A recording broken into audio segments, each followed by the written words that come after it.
Assalamualaikum warahmatullahi wabarakatuh. Di sini saya Tri Marsudi dari SMA Negeri 1 Parang, Kabupaten Magetan, Jawa Timur, akan mencoba menampilkan teknik pembelajaran, yaitu dengan menggabungkan handphone dengan materi-materi yang ada di sejarah. Jadi di sini penggunaan handphone ini bisa bermanfaat bagi anak-anak.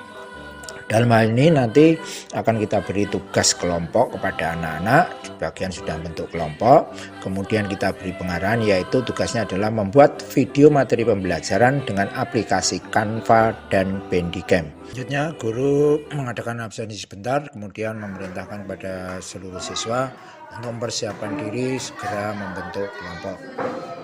Nanti akan kita bagi menjadi 5 kelompok, dalam satu kelompok ada 6 anggota. Kemudian kita mengecek untuk posisi dari ketua kelompok yang akan bertanggung jawab pada kelompoknya masing-masing. Kemudian nanti sebagian sudah mulai mengerjakan. Berikut kami berikan contoh salah satu hasil karya dari kelas siswa kelas 11-5, yaitu dalam bentuk video pembelajaran dengan materi perlawanan rakyat Banten melawan VOC.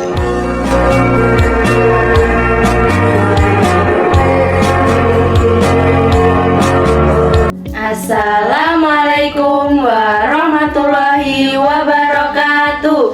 Halo semuanya, kami dari kelompok 1.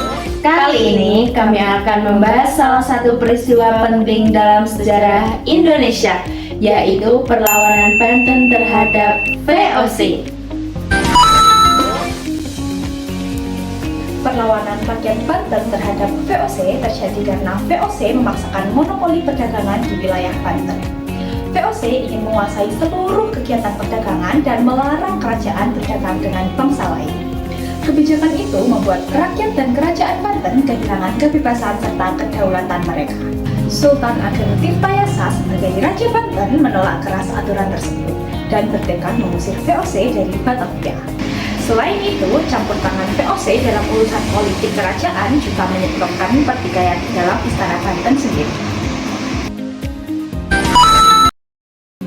Tokoh utama dalam perlawanan Banten ini adalah Sultan Ageng Tirtayasa yang bernama asli Raden Patah. Beliau adalah Raja Banten yang gigih melawan VOC dan berjuang mempertahankan kedaulatan kerajaannya. Tokoh berikutnya adalah Sultan Haji, putra Sultan Ageng Tirtayasa. Awalnya ia mendukung perjuangan ayahnya, namun kemudian bersekutu dengan VOC karena terpengaruh politik adu domba. Tentu saja ada VOC, perusahaan dagang Belanda yang menjadi lawan utama kerajaan Banten karena ingin menguasai perdagangan di Nusantara. Perlawanan dimulai pada tahun 1659 ketika Sultan Ageng Tirtayasa menolak perjanjian monopoli perdagangan yang diajukan oleh VOC. Ia ingin menjaga agar Banten tetap bebas berdagang dengan bangsa lain.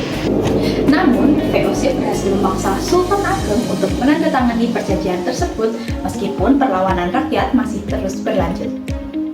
Pada tahun 1683, VOC menjalankan politik adu domba atau divide et impera antara Sultan Ageng dan putranya, Sultan Haji.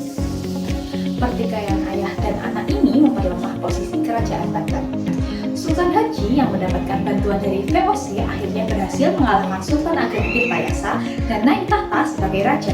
Sejak saat itu, pengaruh VOC di Banten semakin kuat. Perlawanan rakyat Banten belum benar-benar berakhir. Pada tahun 1750, rakyat kembali bangkit melawan Sultan Haji karena dianggap sewenang-wenang dan terlalu berpihak kepada VOC. Sayangnya, perlawanan ini kembali gagal karena Sultan Haji dibantu oleh pasukan VOC. Sebagai imbalan, VOC diberi hak monopoli perdagangan di seluruh wilayah Banten dan Sumatera Selatan.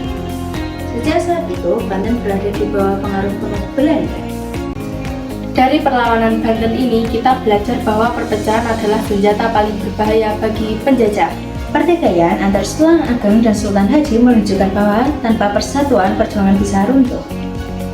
Namun, semangat Sultan Ageng Tirtayasa tetap hidup. Beliau menjadi simbol keberanian, keteguhan, dan cinta tanah air dalam melawan penjajahan. Wassalamualaikum warahmatullahi wabarakatuh.